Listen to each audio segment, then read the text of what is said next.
Hello साथियों, नमस्कार। आप देख रहे हैं आपका अपना YouTube channel DS Mishra official और आपके अपने चैनल पर इस खास वीडियो सेशन में आपका हार्दिक स्वागत है। और इस वीडियो में मैं बात करने वाला हूं कि जो भारत की जनगणना 2027 की शुरुआत हो चुकी है, जिसके अंतर्गत पहले चरण में मकान सूचीकरण एवं भवन नंबरीकरण का कार्य किया जाना है, जो 2 मई 2026 से शुरू हो रहा है। यह कार्य इसमें पूरी तरह से डिजिटली इस बार होना है, यानी ऐप के माध्यम से ही किया जाना है। ऐप पर कैसे क्या ऑप्शन भरना है, कैसे ऐप पर पूरा काम करना है, उसको लेकर के भी आपके लिए वीडियो ला चुका हूँ। और साथ में परगणक, पर्यवेक्षक, इन सब के द्वारा कौन कौन से कार्य करने हैं, सबसे संबंधित वीडियो लगातार लाए जा रहे हैं। जो भी वीडियो नहीं देखे होंगे, जाकर के प्लेलिस्ट में जनगणना वाले सेक्शन में आप देख सकते हैं। आपके काम के सारे वीडियो वहां मिलेंगे और आगे भी मिलते रहेंगे। लेकिन इस वीडियो में बात होगी कि जिन प्रश्नों के कोड चुने जाने हैं, उस कोड से संबंधित बातें होंगी कि किन किन प्रश्नों में कोड चुनना है, किसके लिए क्या कोड चुनना है, उसी पर पूरी बातचीत होगी। तो वीडियो खास होगा, अंत तक मेरे साथ बने रहेंगे। और यदि चैनल से अब तक नहीं जुड़े होंगे तो चैनल को सब्सक्राइब करके बेल आइकन को प्रेस कर लेंगे। आगे भी जनगणना से संबंधित, शिक्षा जगत, शिक्षकों से संबंधित हर महत्वपूर्ण जानकारी आप तक पहुंचती रहेगी। तो इस पहले चरण के कार्य के अंतर्गत जो जनगणना में मकान सूचीकरण किया जाना है, उसमें कुल 1 से लेकर के 34 तक प्रश्न आने हैं मोबाइल ऐप में, और एक एक करके सबका आपको उत्तर उसमें मोबाइल में डिजिटली ही भरा जाना है, जिसमें कई सारे प्रश्नों में कोड का प्रयोग करना है और कई सारे प्रश्नों में लिखना भी है। तो जिनमें कोड का प्रयोग करना है, उन प्रश्नों की शुरुआत 4 से होती है। इससे पहले प्रश्न 1 जो होगा वह लाइन क्रमांक होगा, जिसमें आपको कुछ नहीं करना है, यह स्वतः ऐप के द्वारा जनरेट किया जाएगा। दूसरा जो प्रश्न रहेगा वह रहेगा भवन नंबर से संबंधित, तो आपको भवन नंबर वहां पर लिखना है या रिपीट करना है, तो रिपीट का ऑप्शन रहेगा। तीसरा जो प्रश्न है वह है जनगणना मकान का नंबर, तो जनगणना मकान का नंबर भी आपको लिखना है। यानी इन 3 प्रश्नों में आपको कोड का यूज नहीं करना है, बल्कि इन दोनों में लिखना है और इसमें आपको नहीं लिखना है। इसलिए चौथे प्रश्न से हम लोग देखते हैं कि चौथे प्रश्न से किस तरह कोड आएंगे और कोड उसमें दिए जाएंगे। चौथा प्रश्न जैसे है कि जनगणना मकान में जो फर्श बना है, जो जमीन का फर्श बना है, उसमें प्रयुक्त क्या सामग्री है। यानी जिस मकान की आप जनगणना करने गए हैं, मकान सूचीकरण का कार्य कर रहे हैं, उसका फर्श जो है, उस मकान का जो फर्श बना है, यदि मिट्टी से बना है तो आप कोड 1 चूज कर लेंगे। ऑप्शन में आता है, ऐप पर किए जाने वाले कार्य को मैंने बताया है, तो 1 चुनेंगे। लकड़ी या बांस का बना हुआ फर्श है तो 2 चुनेंगे। पक्की ईंट से बना हुआ है तो 3 चुनेंगे। पत्थर से फर्श बना हुआ है तो 4 चुनेंगे। सीमेंट से बना हुआ है तो 5 चुनेंगे। मोजेक या फर्श की टाइल्स लगी हुई है तो 6 चुनेंगे। इसके अलावे किसी प्रकार का है तो 7 चुनेंगे। चौथे प्रश्न का कोड हो गया। अब 5वें प्रश्न में आप जाएंगे तो 5वें प्रश्न में है कि जनगणना की मकान के दीवार में प्रयुक्त सामग्री। चौथा था फर्श में, 5वां है दीवार में। तो दीवार यानी किस चीज से बना हुआ है, उस मकान का दीवार यदि घास फूस बांस से बना है तो कोड 1 चुनेंगे। प्लास्टिक पॉलीथीन टांग करके दीवार जैसा बनाया गया है तो कोड 2 चुनेंगे। मिट्टी या कच्ची ईंट से बना हुआ है तो कोड 3 चुनेंगे। लकड़ी की दीवार बनाई गई है तो 4 चुनेंगे। पत्थर लगाया गया है, यानी पत्थर रख रख कर सिर्फ है, गारा नहीं, यानी उसको चुनाई नहीं किया गया है, सिर्फ पत्थर रखा गया है तो 5 चुनेंगे। गारा के साथ यानी पत्थर की चुनाई की गई है तो 6 चुनेंगे। जीआई या धातु या एस्बेस्टस की चादर लगा करके बनाई गई है दीवार तो 7 चुनेंगे। पक्की ईंट से चुनाई हुई है तो 8 चुनेंगे। कंक्रीट से ढाला हुआ दीवार है तो 9 चुनेंगे। अन्य कोई है तो 0 चुनेंगे। फिर आते हैं छठे प्रश्न पर, इसमें बताना है आपको कि छत में प्रयुक्त प्रमुख सामग्री क्या है, यानी छत किस चीज से बना हुआ है। तो छत घास फूस बांस लकड़ी मिट्टी का बना होगा तो कोड 1 चुनेंगे। प्लास्टिक या पॉलीथीन छत की तरह टांग करके रखा गया होगा तो 2 चुनेंगे। हस्त निर्मित टाइल्स होगा यानी हाथ से बनाया गया टाइल्स होगा तो 3 चुनेंगे। मशीन निर्मित टाइल्स होगा तो 4 चुनेंगे। पक्की ईंटों का छत होगा तो 5 चुनेंगे। पत्थर का छत होगा तो 6 चुनेंगे। स्लेट का होगा तो 7 चुनेंगे। जीआई धातु का होगा तो 8 चुनेंगे। कंक्रीट से ढाला गया होगा तो 9 चुनेंगे और किसी अन्य प्रकार का होगा तो उसके लिए 0 चुनेंगे। अब 7वें प्रश्न पर आते हैं तो इसमें है कि जनगणना मकान के उपयोग का पता लगाना है, यानी उस मकान का उपयोग किस कार्य के लिए हो रहा है, किस रूप में हो रहा है। तो यदि आवासीय है, लोग उसमें रहते हैं तो कोड 1 चुन लेंगे। यदि आवास है और अन्य उपयोग है, मान लीजिए आवास भी हो साथ में दुकान भी हो तो कोड 2 चुनेंगे और नीचे में लिखना होता है कि आवास के साथ और कौन सा कार्य इसमें किया जा रहा है। दुकान होगा, कार्यालय होगा सिर्फ तो 3 चुन लेंगे। स्कूल कॉलेज होगा तो 4 चुन लेंगे। होटल लॉज गेस्ट हाउस के रूप में उस मकान का उपयोग हो रहा है तो 5 चुनेंगे। अस्पताल इत्यादि है तो 6 चुनेंगे। फैक्ट्री वर्कशॉप है तो 7 चुनेंगे। पूजा स्थल है तो 8 चुनेंगे। अन्य गैर आवासीय उपयोग है तो 9 चुनेंगे। खाली पड़ा हुआ मकान है तो 0 चुनेंगे। फिर 8वें नंबर प्रश्न पर जब आप जाते हैं तो जनगणना मकान की स्थिति आएगी, यानी जिस मकान की आप गणना कर रहे हैं वह फिलहाल किस स्थिति में है। अच्छी स्थिति में है तो 1 चुनेंगे। उतनी अच्छी नहीं है फिर भी रहने योग्य है तो 2 चुनेंगे। जीर्ण शीर्ण हो गया है यानी टूट फूट है फिर भी लोग रह रहे हैं तो इसको 3 ऑप्शन चूज करना है। फिर 9, 10, 11 में किसी प्रकार का कोड नहीं है, इसीलिए 8 के बाद 12 है तो 9 नंबर जो प्रश्न होगा वह 9 नंबर प्रश्न होगा परिवार क्रमांक। तो परिवार का सीरियल नंबर ऐप से स्वतः मिलने वाला है। 10 नंबर जो प्रश्न है वह है आपके उस परिवार में रहने वाले व्यक्तियों की कुल संख्या। तो जो जितना लोग उस परिवार में होगा वह संख्या लिखनी है। और 11 नंबर है परिवार के मुखिया का नाम, इसीलिए इस तीनों में कोड नहीं चुनना है। फिर 12 नंबर पर जाएंगे तो कोड चुनना होगा। 12 नंबर परिवार के मुखिया का लिंग, यानी जो परिवार के मुखिया का आप नाम दे रहे हैं, पुरुष का दे रहे हैं तो 1 चुन लेंगे। स्त्री का दे रहे हैं तो 2 चुन लेंगे। ट्रांसजेंडर कोई है जिसको थर्ड जेंडर भी कहते हैं तो उनके लिए 3 चुनेंगे। फिर 13 नंबर प्रश्न पर आप जाएंगे तो इसमें अनुसूचित जाति, अनुसूचित जनजाति या अन्य के लिए कोड चुनना होगा। तो परिवार का मुखिया यदि अनुसूचित जाति का है तो 1 चुनेंगे।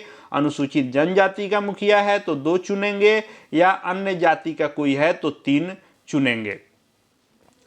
फिर 14 नंबर प्रश्न पर जब आप जाते हैं तो इसमें मकान के स्वामित्व की स्थिति आपको बतानी है कि जिस मकान की आप गणना कर रहे हैं, जिसके नाम से वह गणना कर रहे हैं, उनका यदि अपना मकान है तो कोड 1 चुनेंगे। किराए पर रह रहे हैं, वहां पर भले ही किराए पर हैं लेकिन अन्य कहीं है उनका मकान, भले वहां गिनती नहीं करा रहे हैं, किराए पर वाले जगह पर गिनती करा रहे हैं लेकिन मकान उनका भी है तो 2 चुनेंगे। किराए पर ही सिर्फ रहते हैं, उनका अपना मकान नहीं है तो 3 चुनेंगे। अन्य कोई है तो 4 चुनेंगे। उसके बाद 14 हो गया। अब फिर 17 है तो इसमें जो 15 और 16 2 प्रश्न नहीं है, इसलिए कि इन दोनों में कोड नहीं चुनना है तो हम लोग कोड को समझ रहे हैं। तो 15 नंबर में पूछा जाएगा कि इनके पास रहने के लिए जो मकान में रूम है वह कितना है। तो वहाँ कमरों की संख्या लिखनी है, किसी प्रकार का कोड नहीं चुनना है। और 16 नंबर है कि उस परिवार में विवाहित दंपतियों की संख्या कितनी है वो भी लिखना है। तो इन दोनों में लिखना है, इसमें किसी प्रकार का ऑप्शन नहीं चूज करना है। फिर 17 नंबर पर आप जाते हैं तो पेयजल का मुख्य स्रोत, यानी पीने का जो पानी है वह किस प्रकार उपलब्ध होता है। यदि नल का पानी है उपचारित स्रोत से, यानी वह फिल्टर पानी है, उसको साफ सफाई की व्यवस्था के अंतर्गत वह पानी की व्यवस्था चल रही है, फिल्टर इत्यादि से आ रहा है, यानी फिल्टराइज पानी है तो 1 चुनेंगे। नल का ही पानी है लेकिन फिल्टराइज नहीं है तो 2 उसको चुनेंगे। कुएं के पानी को पीने के रूप में उपयोग किया जा रहा है तो 3, हैंडपंप से पिया जा रहा है तो 4, ट्यूबवेल से 5, झरना से 6, नदी नहर का पानी कोई पीने में इस्तेमाल कर रहा है तो 7, टैंक झील इत्यादि है तो 8, सीलबंद पैकेट बोतल का पानी कोई मंगा कर पीता है तो 9, अन्य स्रोत से पानी पीता है तो 10। फिर 18 नंबर प्रश्न पर जाते हैं तो पेयजल स्रोत की उपलब्धता, जो पीने का पानी है उनके लिए वह परिसर के अंदर है, यानी जो उनका क्षेत्र है, उनका अपना परिसर उसके अंदर है तो 1 चुनेंगे। परिसर के निकट कहीं से ला रहे हैं तो 2 चुनेंगे, कहीं दूर से ला रहे हैं तो 3 चुनेंगे। 19 नंबर है प्रकाश का मुख्य स्रोत, प्रकाश के लिए क्या कुछ इस्तेमाल वह व्यक्ति कर रहा है तो बिजली से यदि मुख्य स्रोत है लाइट का तो 1 चुनेंगे, मिट्टी का तेल है तो 2, सौर ऊर्जा से लाइट कोई जला रहा है तो 3, अन्य तेल से 4, अन्य से 5, प्रकाश रहित है यानी अंधेरे में ही कोई रह रहा है, प्रकाश की कोई व्यवस्था नहीं है तो 6 चुनेंगे। 20 नंबर प्रश्न आएगा कि शौचालय की सुलभता हाँ या नहीं, तो यदि है शौचालय है तो इसमें भी कोड है केवल परिवार के लिए, यानी शौचालय अलग अलग परिवार के लिए अलग अलग उपलब्ध है तो इसमें 1 चुनेंगे। यदि परिवार के साथ साझे में यानी 2 परिवार या 3 परिवार एक साथ प्रयोग कर रहे हैं यानी साझे रूप में एक ही शौचालय का उपयोग कर रहे हैं तो 2 होगा।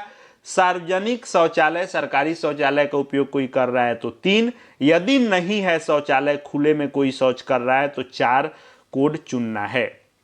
21 नंबर प्रश्न है कि उस शौचालय का प्रकार क्या है, यानी फ्लश पॉवर फ्लश शौचालय से जुड़ी हुई यानी पाइप सीवर पद्धति से बना हुआ शौचालय है तो 1 चुनेंगे। सेप्टिक टैंक वाला शौचालय है तो इसमें 2 चुनेंगे। उसके बाद अन्य पद्धति से है तो 3 चुनेंगे।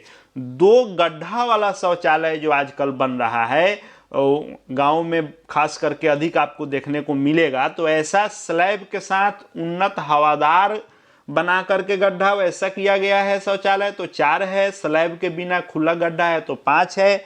एकल गड्ढा यानी सिंगल जो रिंग जैसा बनाया जाता है वह है, बंद वाला है तो 6, खुला है तो 7। सर्विस शौचालय है यानी मानव मलमूत्र व्यक्ति द्वारा हटाया जाता है तो 8, मानव मलमूत्र हटाने के लिए जानवरों का उपयोग होता है तो 9, मानव मलमूत्र हटाने के लिए खुली नालियों का उपयोग किया जाता है तो 0, यानी उस शौचालय से संबंधित जानकारी के लिए कोड आप इस्तेमाल यहाँ से करेंगे। 22 नंबर प्रश्न आएगा कि गंदे पानी की निकासी किससे जुड़ी हुई है, यानी उस मकान का जो गंदा पानी है वह कैसे निकलता है। ढकी हुई नाली से होकर जाता है तो कोड 1 चुनेंगे। खुली नाली से जाता है तो 2 चुनेंगे। किसी भी नाली से जुड़ाव नहीं है, यत्र तत्र पानी बहाया जाता है गंदा तो 3 चुनेंगे। 23 नंबर प्रश्न आएगा कि परिसर के अंदर स्नान की सुविधा की क्या उपलब्धता है, यानी बाथरूम की क्या व्यवस्था है। अगर अलग है स्नान गृह तो 1 चुनेंगे, अलग नहीं है छत के बिना जो है घेर कर अहाता जैसा बनाया हुआ है नहाने के लिए अलग तो 2 चुनेंगे।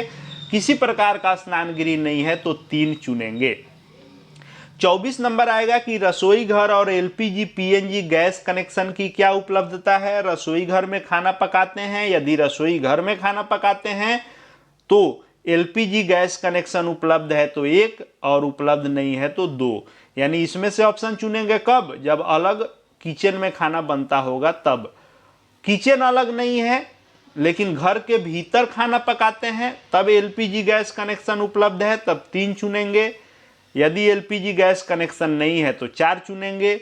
यदि ना ही किचन है और ना ही घर के अंदर खाना बनाते हैं, घर के बाहर खुले में खाना बनाते हैं तो खुले में खाना बनाने के लिए यदि एलपीजी है तो 5, नहीं है तो 6। खाना नहीं पकाते हैं यानी बाहर से ही मंगाकर कोई होटल इत्यादि से खाता है तो 7 नंबर ऑप्शन चुनना है। उसके बाद 25 नंबर प्रश्न पर जब आप जाएंगे तो खाना पकाने के लिए प्रयुक्त मुख्य ईंधन का कोड आपको चुनना होगा। यानी जलाऊ लकड़ी से कोई खाना बनाता है तो 1 चुनेंगे। फसल के अवशेष यानी कोई जो है फसल का अवशेष का अर्थ हो गया कि धान के भूसा से, गेहूं के जो है भूसे से, मकई के ढाठा से, इन यानी फसल के अवशेष से कोई बनाता है तो 2 चुनेंगे। उपला बना करके यानी गोबर गईठा से कोई खाना बनाता है तो 3, कोयला से बनाता है तो 4, मिट्टी के तेल के स्टोव से बनाता होगा तो 5, एलपीजी पीएनजी होगा तो 6, बिजली से कोई बनाता होगा तो 7, गोबर गैस से बनाता होगा तो 8, सौर ऊर्जा से कोई खाना बनाता होगा तो 9, अन्य किसी साधन से बनाता होगा तो 10, 0 ऑप्शन चुनेंगे। प्रश्न 26 पर जाएंगे तो रेडियो के बारे में जानकारी पूछा जाएगा। यानी ऑडियो व्यवस्था जो है, सुनने के लिए जो संसाधन है वह है या नहीं है। तो पहले वाला पुराना वाला रेडियो सेट है तो कोड 1 चुनेंगे। मोबाइल स्मार्टफोन है तो 2 चुनेंगे। अन्य कोई उपकरण है तो 3 चुनेंगे। यानी ऑडियो जो की चीज़ें हैं वह क्या व्यवस्था है वह चुनेंगे। नहीं है किसी प्रकार का सुनने का साधन तो 4 चुनेंगे। अब देखने वाला में आएंगे तो टेलीविज़न का पूछेगा। टेलीविज़न है तो दूरदर्शन मुफ्त डिश वाला यदि है टीवी तो 1 चुनेंगे। डीटीएच लिए हुए हैं कोई व्यक्ति तब देख रहे हैं टेलीविज़न तो 2 चुनेंगे। केबल कनेक्शन से चला रहे हैं तो 3, अन्य कोई है तो 4, किसी प्रकार का टेलीविज़न नहीं है तो 5 ऑप्शन चुना जाएगा। वैसे ही 28 नंबर प्रश्न पर आप जाएंगे तो इंटरनेट तक पहुंच यानी जो इंटरनेट की व्यवस्था है वह किस रूप में उस व्यक्ति के पास उपलब्ध है, उस परिवार के पास उपलब्ध है। तो इंटरनेट यदि है तो इंटरनेट किस चीज़ में चलाते हैं, लैपटॉप कंप्यूटर में इंटरनेट का प्रयोग करते हैं तो 1, मोबाइल स्मार्टफोन में इंटरनेट लेके रखते हैं तो 2, अन्य कोई डिवाइस है तो 3, इंटरनेट की व्यवस्था उनके परिवार में नहीं है तो 4 चुनेंगे। फिर 29 नंबर प्रश्न आएगा लैपटॉप कंप्यूटर की स्थिति कि घर में लैपटॉप है तो हाँ के लिए 1 कोड, नहीं है तो 2 कोड चुनेंगे। 30 नंबर प्रश्न आएगा टेलीफोन और मोबाइल फोन, स्मार्टफोन के बारे में। यदि केवल लैंडलाइन होगा तो 1 कोड चुनेंगे। अब मोबाइल के बारे में आएगा कि केवल स्मार्टफोन होगा, एंड्रॉयड मोबाइल होगा तो 2 चुनेंगे। अन्य साधारण यानी छोटा वाला कीपैड वाला सिर्फ होगा तो 3 चुनेंगे। दोनों होगा यानी बड़ा वाला स्मार्टफोन भी है, छोटा वाला कीपैड भी है तो दोनों के लिए 4 चुनेंगे। यदि किसी प्रकार का मोबाइल नहीं है तो 5 इसमें से कोड चुनेंगे। 31 नंबर प्रश्न आएगा साइकिल, स्कूटर, मोटरसाइकिल, मोपेड से संबंधित। साइकिल सिर्फ है तो कोड 1 चुनेंगे। स्कूटर, मोटरसाइकिल इत्यादि है तो 2 चुनेंगे। दोनों है यानी साइकिल, मोटरसाइकिल, स्कूटी दोनों है तो उसमें क्या चुनेंगे, 3 कोड चुनेंगे। नहीं है तो 4 चुनेंगे। कार, जीप, वैन यानी कार, जीप, वैन इत्यादि है तो हाँ के लिए 1, नहीं है तो 2 इसमें चुनेंगे। 33 नंबर प्रश्न पर जाते हैं तो परिवार द्वारा उपभोग किया जाने वाला मुख्य अनाज क्या है। सबसे अधिक चावल का उपयोग किया जाता हो खाने के लिए तो 1, गेहूं के लिए 2, ज्वार के लिए 3, बाजरा के लिए 4, मक्का के लिए 5, अन्य कोई है तो 6 इसके लिए चुनेंगे। तो 33 प्रश्न के बाद एक और प्रश्न आएगा 34 नंबर प्रश्न, वह होगा मोबाइल नंबर से संबंधित। तो परिवार के मुखिया या परिवार के किसी व्यक्ति का मोबाइल नंबर आपको वहां एंट्री करना है। तो इस तरह से टोटल प्रश्न आएंगे जिसमें ये अधिकांश प्रश्न कोड वाले होंगे, जिसमें से आपको कोड चुनने होंगे, जिसको इस वीडियो के माध्यम से हम लोगों ने देखा। लेकिन अभी इसमें कई सारी चीजें होंगी जिसमें अभी आपको थोड़ा बहुत कंफ्यूजन हो सकता है। जैसे मकान का नंबरिंग देने से लेकर के भवन रिपीट किस स्थिति में होगा, नया किस स्थिति में होगा, मकान नंबर रिपीट किस स्थिति में होगा, नया मकान नंबर किस स्थिति में होगा। वैसे ही आएगा कि फर्श का चुनना है तो किसको जो है ईंट का मानेंगे, किसको जो है सीमेंट का मानेंगे, कैसी स्थिति होगी तो मकान के छत का, दीवार का, किसको क्या मानेंगे, इन सब को लेकर के यानी चुनाव। ये तो हम लोगों ने देखा कि कोड कैसे किसके लिए चुनना है, लेकिन जो परिस्थिति हम वहां स्थिति देख रहे हैं उसको किसमें शामिल किया जाना चाहिए, उसको लेकर के भी आगे पूरा कॉन्सेप्ट क्लियर करने वाला वीडियो आपके लिए लेकर के आऊंगा। चैनल से जुड़ जाएंगे, चैनल को सब्सक्राइब करके बेल आइकन को प्रेस कर लेंगे। यकीन मानिए जनगणना से संबंधित किसी भी प्रकार के कंफ्यूजन आपके पास नहीं बचेंगे। पूरी तरह से जनगणना तक आपको पारंगत कर देने की कोशिश हमारी रहेगी। बस चैनल से जुड़े रहेंगे, हर आपके काम के वीडियो आप तक पहुंच जाएंगे। इस वीडियो को देखने के लिए आपका बहुत बहुत धन्यवाद।